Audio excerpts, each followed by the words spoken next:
Hey everyone, how's it going? Lance Fuller here. Today's Monday, May 21st, 2018, and I am back in Austin, Texas. The last video I did for you guys back in January when I reached 1 year post-op for my FU scar revision procedure, I talked about how I was going to do a final thoughts, lessons learned type of video, and I figured I'd wait until I came back to Austin to meet up with my big brother, my mentor and hair transplant advisor, Steve Cook. And I've had now 3 surgeries, 2 FUT strip surgeries with a great doctor down in Fort Lauderdale, Florida, and 1 FUE procedure, Dr. McGrath here in Austin. And Steve's had quite a bit of surgery himself. So I figure we can kind of do a back and forth and just kind of talk about, some final thoughts and lessons learned that whether you're about to have your first procedure, whether you've had multiple procedures, what you should know about and what you need to be aware of if you're going to do this. So, Steve, thank you for having me. It's great to be back. Oh, Lance, welcome back, my baby brother. Lance, you look fantastic. Let me start off by saying that. So congratulations. Thank you. Yeah.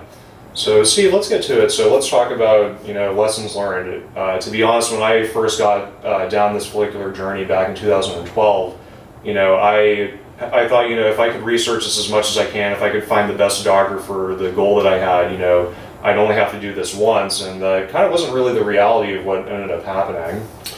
Yeah, well, welcome to the world of hair transplants, right, Lance? I can start off by saying that it really depends upon a lot of different variables, and a lot of times now, especially with the advancements in the technology, with the internet being 100% the driver of the marketing and advertising within the industry, I feel that the expectations have been so high and the bar is raised so high that we really now need to start talking, as we have over the past few years, about the multiple procedures.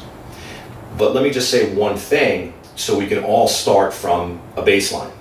We need to be able to see a complete one procedure result in what the doctor or clinic that you choose is capable of doing. It's a big difference between what a one procedure result can do and a one procedure, is that enough for you? So to the viewers out there, Lance, what I'd like to make clear is many times, because there's so much information and there's so much to think about and to research, is, wow, I found the best one procedure doctor in the world. Now I only need one procedure.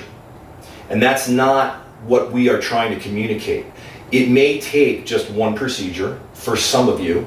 It may take, like Lance, or myself, many more than 2 procedures. Lance has had 3, and although I go back years ago, I've come from the school of multiple procedures because we weren't able to do the larger cases at that time.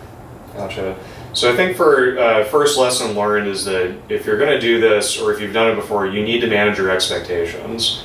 More than likely, you're going to have to do this more than once. I didn't think I would have to do it more than once, but even though I had such a great result after my first procedure, you can only move so much hair in one surgery, so I ended up having a second one to fill in some gaps. And then I had my FUE procedure, which, as I talked about before, it wasn't really even mandatory. It was just something fun that I wanted to do.